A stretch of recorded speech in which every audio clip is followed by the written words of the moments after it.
Hai guys, sesuai dengan judulnya, di video kali ini gue kembali akan membahas beberapa berita yang sedang hangat diperbincangkan di dunia K-pop. So nggak perlu berpanjang lebar lagi, langsung aja kita masuk ke topik pembahasannya. Berita pertama yang ingin gue bahas di video kali ini adalah berita yang akhirnya mengguncang dunia per-K-popan. Ini langsung aja gue kutip dari portal berita Kopamax di Instagram yang berjudul Blackpink jadi girl group K-pop pertama yang konser di main stadium GBK 2 hari berturut-turut.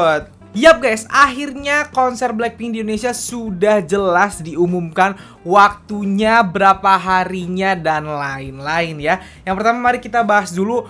Konsernya jadinya 2 hari sesuai dengan perkiraan 2 hari, tanggal 11 dan 12 Maret tahun depan 2023. Dan dilaksanakan di Stadion Utama Indonesia Gelora Bung Karno. Kapasitas Gelora Bung Karno itu kalau nggak salah 77.000. Kalau 2 hari berarti akan 144.000. Itu 77.000 tuh gue nggak tahu ya itu kapasitas nanti kalau misalnya udah sama yang berdiri di rumput apa enggak gitu. Intinya Stadion Utama Gelora Bung Karno adalah stadion terbesar di Indonesia. Jadi kalau berani konser di situ itu tandanya udah yakin bahwa nilai jualnya sangat tinggi, dan Blackpink yakin itu. Nggak cuma sehari loh, 2 hari loh mereka berani di situ. Promotornya juga udah berani, Blackpink ya. Mungkin ini juga efek terakhir kali Blackpink kesini kan 2019 kan, udah 3 tahun ini, udah 2022. Berarti memang udah banyak banget kayaknya yang bakal nunggu. Berita baiknya adalah karena 2 hari gue jadi pede bakal dapet tiketnya. Yang gue takutin tuh kan gue pengen nonton, gue bilang gue udah nyiapin budgetnya nih buat Blackpink. Tapi yang gue takutin gue nggak dapet tiketnya karena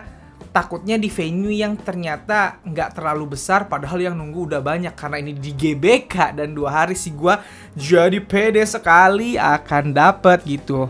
Nah, menurut infonya sendiri guys, katanya tiket itu dijual mulai tanggal 14 dan 15 November. 14 November itu di Weverse dan 15 November secara general. Kayaknya yang 14 November itu untuk yang membership kan, yang membership sebagai Blink atau membership di Weverse, gue nggak ngerti itu. Pokoknya yang membership intinya itu akan dapat kelebihan atau keuntungan bahwa ya mereka pasti diprioritaskan, mereka akan lebih cepat atau lebih gampang dapatnya lewat Weverse itu tadi kayaknya gitu. Sedangkan yang untuk berebut secara online semua orang tuh tanggal 15 November. Gue tandain 15 November, hampir 2 mingguan lagi setelah video ini terbit gitu. Jadi itu yang akan terjadi. Blackpink di GBK bukan cuman di Indonesia ya, yang di main stadium. Di Malaysia itu di Bukit Jalil stadion utamanya juga, di Bangkok juga di stadion utama, di Singapura juga, di Manila juga, kalau ya di Manila di arena utamanya juga. Jadi intinya Blackpink tuh udah tahu popularitas mereka utamanya di Asia Tenggara tuh udah kayak kagak ada lawan lah gitu. Jadi akan dilakukan berhari-hari dengan tempat-tempat yang atau venue-venue yang sangat besar di Hong Kong, bahkan 3 hari gitu. Jadi untuk kalian yang udah menunggu Blackpink 3 tahun gak bisa lihat Blackpink secara langsung, inilah saatnya, inilah waktunya. Gue kan selalu bilang dari kemarin juga, tahun depan itu 2023 kita nggak tahu Blackpink perpanjang kontrak atau enggak gitu. Jadi salah satu kesempatan terpenting karena kita nggak tahu mereka akan perpanjang sebagai Blackpink atau enggak adalah ya sekarang gitu, untuk melihat aksi panggung mereka as Blackpink berempat gitu. Jadi diusahain sih menurut gua gitu. Harusnya sih dari kemarin-kemarin udah nabung, dari pengumuman dulu-dulu udah nabung ya kalau emang kepengen nonton gitu. By the way, gua itu ulang tahunnya Maret, mereka konser Maret, nggak jauh dari ulang tahun gua. Dia ulang tahun gue, Blackpink, mantap jiwa. Jadi itu sih yang mau gue omongin. Persiapkan diri kalian, Blackpink akan segera ke Indonesia tahun depan. Ayo mari kita war tiket. Sekali lagi semoga dapet semuanya yang emang punya uang, semoga dapet. Termasuk gue, doain guys gue dapet ya, amin ya Allah. Selanjutnya gue mau ngebahas premis yang menurut gue Selanjutnya gue mau ngebahas premis yang sebenarnya udah lama gue bahas, gue pertanyakan, tapi baru sekarang gue nemu jawabannya. Dan yang jawab adalah member BTS sendiri. Ada apa? Mari kita cek dulu faktanya berdasarkan portal berita Pancake di Instagram yang berjudul ditanya apa yang membedakan BTS dengan grup lain, RM menjawab attitude. Oke, langsung aja guys. Jadi tuh ada seorang fans yang nanya ke RM tadi apa yang membedakan BTS dengan grup lain gitu. Lalu RM dengan PD menjawab attitude. Dia jawab begitu dan viral di kalangan fans dan juga netizen. Karnets pada mendukung, pada bilang wah keren banget RM, memang itu bedanya BTS dengan grup lain gitu. Dan setelah setelah gue membaca jawaban itu, barulah gue kayak dapet jawaban. Kalau kalian lihat beberapa video gue di masa lalu, kalian bisa cari deh pokoknya di video-video lama gue tuh sempet kayak ngebahas apa sih yang membuat BTS ini bisa terkenal banget, bisa sukses besar di seluruh dunia. Pasti banyak banget yang bertanya kan, mau lo ARMY, mau lo bukan ARMY, pasti ada pertanyaan itu dari diri lo. BTS ini tuh kayak apa ya, memang mereka itu adalah fenomena yang kayaknya nggak akan keulang selama puluhan tahun gitu. Apa yang didapat BTS sekarang, apa yang dilakukan BTS sekarang tuh memang gila guys, udah menembus batas-batas yang bukan cuman mereka jadi nih ya, bayangin mereka jadi artis Asia pertama, bukan cuman artis Korea pertama, tapi artis Asia pertama yang menang atau yang peringkat 1 di Billboard Hot 100. Terakhir artis Asia yang berhasil melakukan itu tahun 1960. Coba berapa puluh tahun yang lalu, 60 tahun yang lalu, 50 tahun yang lalu, coba. Baru bisa lagi BTS tuh yang pertama. Terus mereka diundang ke PBB berkali-kali, berbicara di PBB. Bahkan artis Amerika aja belum tentu dapat, yang artis Amerika yang bahasanya udah langsung dunia, belum tentu dapat kesempatan seperti itu. Mereka jadi artis Asia yang jadi cover majalah Time. Pokoknya terlalu masuk nominasi Grammy gitu. Jadi grup terbanyak yang menang di MTV VMA, di American Music Awards gitu. Maksud gue, apa yang dicapai BTS itu emang kayak udah beyond imagination, gak pernah dibayangin gitu. Gue selalu bilang sama kalian, gue suka K-pop tuh udah lama banget guys, udah belasan tahun, dan gue gak pernah kebayang K-pop akan begini, atau minimal secepat ini gitu. Gue pikir ya K-pop akan terus besar, makin besar, tapi pelan-pelan besarnya. Di Asia dulu, Asia, Eropa, di Amerika mulai mainstream pelan-pelan. Tapi BTS itu udah nembus yang namanya mainstream tuh, udah tembus lagi sama BTS gitu. Mereka bahkan udah sampai di titik dimana mereka dipakai acara Amerika untuk rating. Kayak acara penghargaan tuh mereka bahkan ditaruh di akhir sama acaranya. Artis yang ditaruh di akhir dalam sebuah acara, it means dia adalah pertunjukan utamanya. Sengaja ditaruh di akhir supaya penonton itu benar-benar nonton acara itu dari awal sampai akhir, karena nungguin si artis ini tampil gitu. BTS tuh udah bahkan diperlakukan tuh sama acara dunia ya, acara Amerika gitu. Maksud gue, mereka ini udah ujungnya paling atas di zaman sekarang untuk grup gitu. Bahkan grup-grup besar, penyanyi-penyanyi besar itu berkolaborasi dengan mereka. Coldplay, band legendaris, band besar, sebut di negara manapun tahu Coldplay, nggak pasti tahu. Coldplay collab sama mereka, yang ngajak Coldplay, gokil gak? Makanya gue bilang pencapaian BTS tuh kayak apa ya, kalau bahasanya absurd, sesuatu yang nggak pernah bisa dibayangkan sebelumnya dan terjadi sama BTS gitu. Dan seperti yang gue bilang tadi, pasti akan banyak yang bertanya-tanya, kok bisa BTS sebesar ini? Karena gini, kalau kalian ngomongin, kan gue udah pernah ngomong, kalau BTS itu bisa terkenal sebesar sekarang karena lagunya bagus, gue berani bilang bahwa yang grup K-pop yang lagunya bagus-bagus banyak tuh bukan cuma BTS doang. Ada grup lain yang kalau kita compare lagunya sama bagusnya mungkin sama BTS, atau mungkin bahkan bagi beberapa orang bagusan lagu grup ini daripada BTS gitu. Jadi kalau secara lagu, kalau cuman BTS menang di lagu, jawabannya bukan itu gitu. Karena gue yakin BTS tuh menangnya bukan cuma di lagu. Kalau cuma lagu mungkin ada grup yang bisa dia bilang seimbang dari BTS gitu. Kalau secara visual, apakah karena member BTS semuanya ganteng? Gue sih berani bilang ada juga mungkin bagi masyarakat Korea pun mungkin akan ada yang bilang bahwa ada member boy group lain yang lebih ganteng daripada member boy group BTS gitu. Jadi secara visual, apakah BTS terkenal cuma karena visual? Bukan, jelas bukan karena visual doang gitu. Bukan karena lagu doang, bukan karena visual doang gitu. Apakah BTS itu terkenal atau besar sekarang karena karena penampilannya, karena tampilan mereka di panggung, karena mereka ngedance-nya semangat? Ada grup-grup lain yang dance-nya lebih semangat karena dance-nya susah. Gen 4 sampai salto-salto, sampai jungkir-jungkir Malik malah dance-nya lebih horor dari BTS. Ada yang kayak gitu sekarang.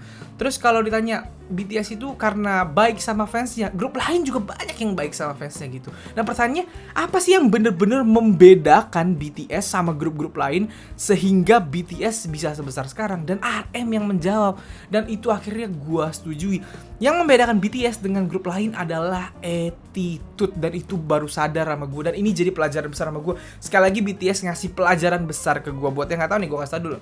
Attitude itu kan sebenarnya kalau dalam bahasa Indonesia itu sikap yang baik dari manusia terhadap apapun dan siapapun gitu, terhadap orang lain, terhadap pekerjaan dia. Attitude itu nomor 1. Makanya ada semacam kutipan atau istilah yang disebut oleh orang-orang cerdas gitu, bahwa mau seberbakat apapun lu, mau sehebat apapun lu, mau sepinter apapun lu, kalau attitude lu nol, lu nggak bakal kemana-mana. Sekali lagi, kalau attitude lu nol, lu nggak akan kemana-mana. Attitude itu adalah yang paling penting, dan BTS adalah bukti nyatanya, guys. Dan hal tersebut tuh udah dibuktikan berkali-kali. Ini gua nggak speak doang ya. Kalian bisa cari sendiri di YouTube. Itu ada banyak sekali. Udah banyak gue denger artis lain di Korea, bahkan artis barat gitu, yang mau itu seniornya BTS, mau itu juniornya BTS, itu ngomong kalau attitude member BTS tuh bagus banget. Mereka tuh tiap ketemu selalu selalu salam, selalu nyapa, nggak pernah sombong. Terus mereka membungkuknya selalu dengan benar gitu. Dari zaman mereka susah dulu, dari zaman mereka belum terkenal dulu, sampai sekarang super duper terkenal banget gitu. Mereka nggak berubah gitu. Itu attitude dari sikapnya kepada orang lain. Dan juga BTS itu, kalau kalian sadar ya, BTS adalah satu dari sedikit grup K-pop, bukan cuma grup K-pop, bahkan grup di dunia yang usianya sudah hampir mau 10 tahun, tapi membernya nggak ada yang keluar, dan bahkan nggak pernah ada yang kena skandal besar. Itu susah banget loh, guys. Grup K-pop yang usianya panjang ada banyak di luar BTS gitu, tapi yang membernya tetap sama dari awal debut sampai sekarang jarang. Biasanya membernya udah keluar 1, keluar 2 karena attitude-nya nggak bagus, karena kena skandal besar, karena memang punya ego pribadi aja gitu. BTS enggak, membernya dari debut 7 sampai sekarang masih 7, dan mereka nggak pernah kena skandal besar yang merugikan tim, merugikan agensi, merugikan member lain gitu. Mereka benar-benar menjaga itu semua dan berhasil selama hampir 10 tahun. Itu menandakan apa? Attitude mereka memang bagus gitu. Dan yang terakhir, attitude. Kemarin gue inget banget kalau kalian nonton YouTube-nya Jin BTS yang jadi bintang tamu di acara Yongji tuh.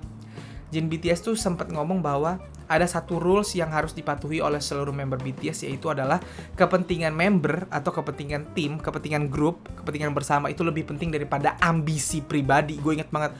Dan itu bikin gue kayak kena banget gitu. Itu alasan member BTS bisa sebesar itu gitu, karena member BTS itu menahan ambisi pribadi, menahan egonya untuk grup gitu, sehingga mereka benar-benar fokus sama grup, sehingga mereka membangun grupnya sampai sebesar ini, dan itu terbukti.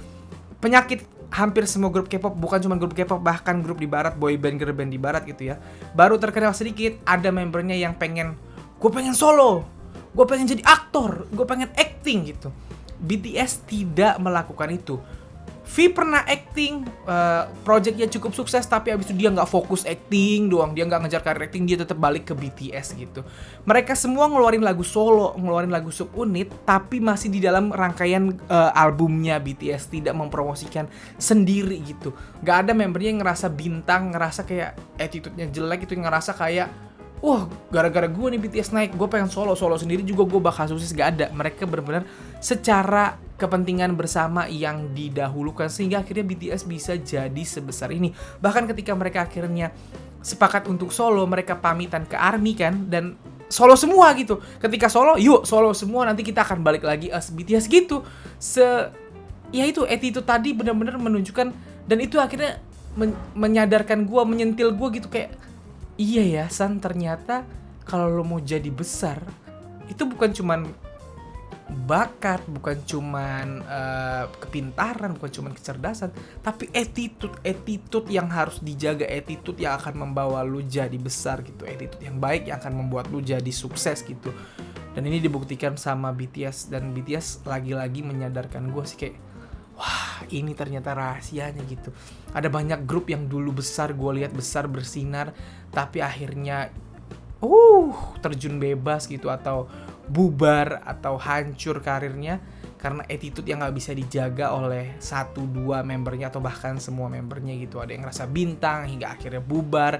Pas bubar gak kemana-mana, akhirnya mungkin waktu pas grup ngerasa paling terkenal, kalau solo gue pasti bakal tetap terkenal, tiba-tiba sekarang udah solo kagak kedengeran namanya. Itu banyak banget. Gue udah belasan tahun gue bilang gue di K-pop gitu, dan gue ngeliat makanya apa yang dicapai BTS ini benar-benar yang seperti yang gue bilang tadi, sesuatu yang beyond imagination, gak pernah kebayang sebelumnya dan terjadi gitu. Makanya kalau ditanya lagi, ada nggak bang grup dalam waktu dekat yang bisa sebesar BTS? Wah, gue ragu sih guys. susah bener ini. Kalau sampai ada, berarti itu adalah grup yang punya attitude seenggak-enggaknya selevel sama BTS sih menurut gue gitu. Dan ini jadi pelajaran buat kita lagi. Gila ya, K-popers punya salah satu keuntungan jadi K-popers ya ini, dapat pelajaran-pelajaran hidup baru.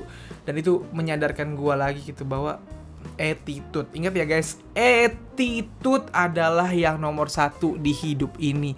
Bukan bakat, bukan kepintaran, bukan kekayaan dan lain-lain. Attitude nomor satu yang membuat lu jadi besar. Dan BTS adalah bukti nyata itu gitu. Sekali lagi gue mau mengucapkan terima kasih kepada Bapak Leader RM. Anda memang hebat. Anda menyadarkan saya, memberikan saya jawaban yang bertahun-tahun saya cari di BTS gitu. Dan Anda memberikan saya jawaban. Dan untuk ARMY, banggalah kalian punya bias sehebat BTS gitu. Dan ya kalian juga hebat sebagai fandom ARMY, fandom terbesar, fandom terkompak, paling gila lah pokoknya gitu.